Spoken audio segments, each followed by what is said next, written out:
is perhaps not Allah at all.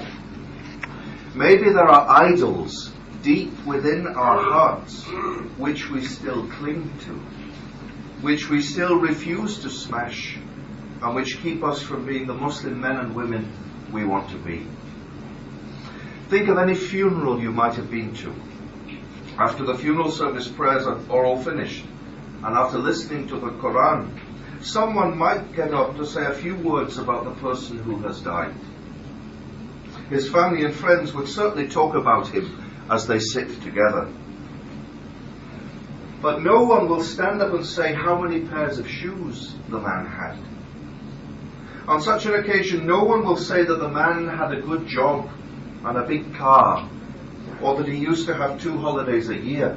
They might say that he was a good husband, a loyal friend, or a devoted father to his children. They might talk about what a good Muslim he'd been, how he'd been faithful to prayer and generous to the poor. In other words, in death, we come face to face with what was really important to us in life. All the wealth that people have cannot save them. All the things they consider so important in this life, such as football, gardening, a good reputation, cannot prevent people going to the grave. In fact, more than this, many of these things which we cling to in this life can actually take us away from Allah. They can even keep us away from the people we love most of all. If we save and hoard money to such an extent that we're not spending money on our family, hasn't money then become an idol? If working so hard at the office means that we've no time to spend with our spouse and children, hasn't work become an idol? If our love for football or certain television programs is so important to us that we regularly have to delay our prayers or can't find the time to help our children with their homework, then hasn't that too become an idol? Idols of silver or gold may not be the greatest threat to modern day Dublin or Paris. And there are not many of us who display wooden or stone statues in our homes and are prepared to worship them. We would all agree that this is haram. Muslims don't believe in or worship statues. All of us would loudly proclaim that idol worship is the worst possible sin because it denies the oneness of Almighty Allah. And yet, actions speak louder than words.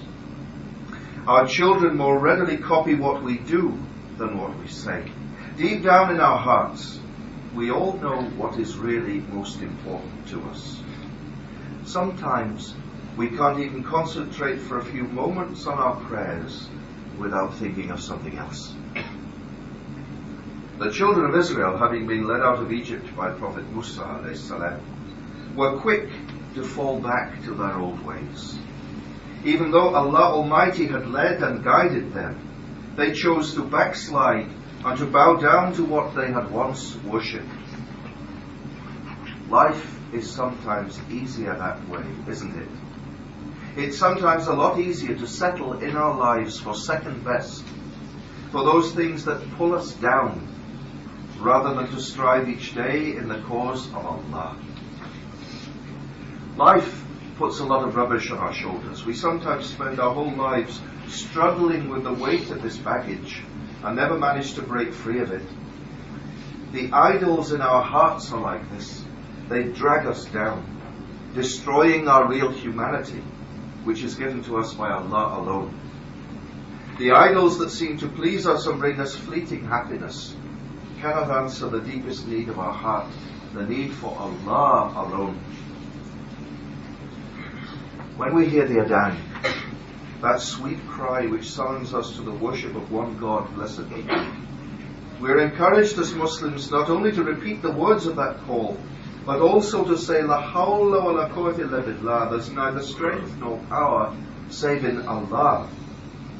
Idols of gold and silver or of wood and stone cannot save us, nor can the deceptions which lurk within us, whispering us to turn away.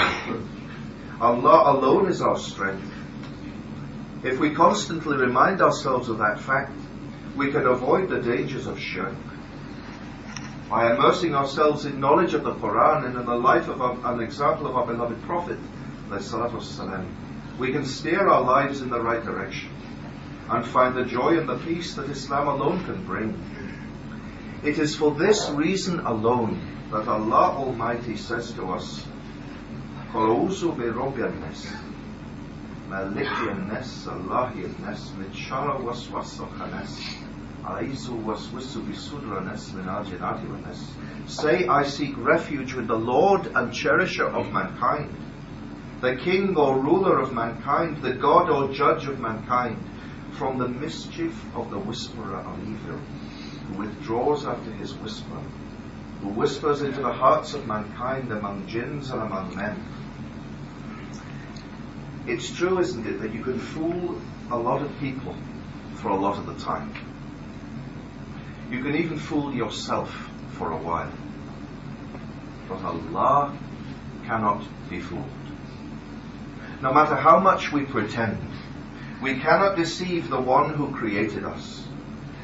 Allah knows every leaf that falls from every tree, and He counts every hair on our head. Others may see us as ever so pious, so kind, so caring. What a good Muslim, they say. But we know the truth.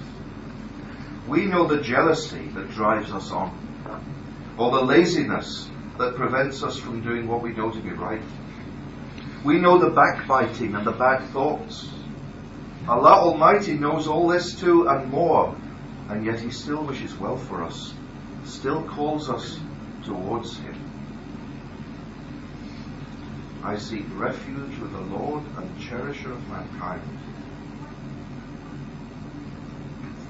the King of humankind, the God of mankind, from the mischief of the whisperer.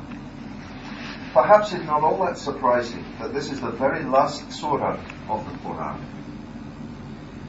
After we've listened to the entire revelation to humankind with a complete history of Islam since the beginning of time, and words of encouragement, advice and warning for every situation in life, Almighty Allah concludes His book with a warning. He warns us to beware of the whisperer, the devil, the shaitan. Listening to him can bring the whole house falling down upon us. Following his whispers can destroy all the good we do. Allah calls us onwards towards Him and upward as we strive in virtue and goodness. He is forever forgiving us and pardoning our sins, giving us chance upon chance to become better Muslims. The shaitan, on the other hand, always does the opposite. He tells us that we are rubbish and that we'll never be good Muslims because we're bad. He makes us depressed when we've nothing to be depressed about. He makes us doubt even the good we do, like our fasting in Ramadan, making us think after the event that we did it for selfish reasons. And it's precisely the way in which he does it that makes it so subtle. He whispers to us when we're alone. He whispers to us, urging us to do evil. He whispers to us to stay just 5 minutes more in bed so that we go off to sleep again and miss the dawn prayer. He whispers to us to doubt our friends or to lie to our family. He whispers to us to talk to others of the opposite sex, since nothing will come of it. It's just a harmless conversation. He whispers to us to cheat and to steal. The shaitan is truly our very worst enemy. Tackling an enemy we can see is much easier. We know what he looks like and we can find ways of combating him. Like soldiers, we can prepare to fight an enemy we can see. Taking on an enemy we can't see is much more difficult, and the shaitan is so clever. He uses the very things that are our weakest points. If Allah, for example, has gifted us with good looks, we feel pride and vanity about how good looking we are, And we use those good looks for bad purposes, attracting others to think or even do bad things. If we've been given the gift of intelligence, we use it to trumpet how clever we are. If we are strong, we use that strength to harm others. The shaitan not only whispers to us, urging us to be slow in doing good and to be quick to do wrong, but he also tells lies. He tells us we're no good, that we'll never achieve the lofty goals of Islam, so why bother at all? He tells us that we're ugly, that we're fat, that we're stupid, that no one likes us. He makes us question every good thing we do. And there's more. He not only secretly whispers directly into our hearts, but he also uses others to do the whispering. Our best friends tempt us to do wrong. It doesn't seem too bad coming from them when they tell us to stay in the shopping mall for just half an hour more and catch the afternoon prayer later on. We seem to be comforted when friends tell us we can stay out just that bit longer, even though parents have told us to be back at a certain time and are sure to be worrying when we don't get back on time. They tell us to mix with the wrong type of people, to listen to the worst kind of music, or to try things just for once, even though they're haram. The shaitan really is our very worst enemy. He even lies to non-Muslims, telling them that Islam is the religion of evil and of violence. But let us not forget, my dear brothers and sisters, that Allah is in control of all things. It is when we forget this that we become prone to the whisperings of the shaitan. Allah created the heavens and the earth and everything that's in between them. There is nothing that can resist His power. Let us never forget, though, that as long as we entrust all that we do to Allah's power and protection, there is nothing that can harm us. As Muslims, we begin our conversations, Bismillah Rahman Rahim, in the name of Allah, most merciful, most compassionate. We begin all our endeavors, Insha'Allah, if Allah wills it to be so. And when we feel the need for help, we cry out, A'udhu billah minash shaitan rajim. I take refuge in Allah from the accursed shaitan. Islam is so sensible and so practical. Allah presents us with no difficulty that we don't have the resources to overcome.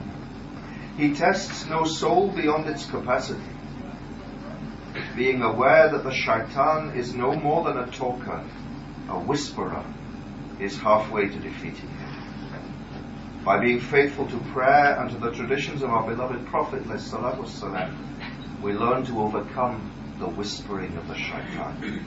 By associating with good friends and by listening to the advice of wise people, we become strong in combating our own weaknesses. Don't forget that in Ramadan we learn to subdue the body and subject it to our will. The body cannot control us. Connecting with Allah is the way to become truly strong.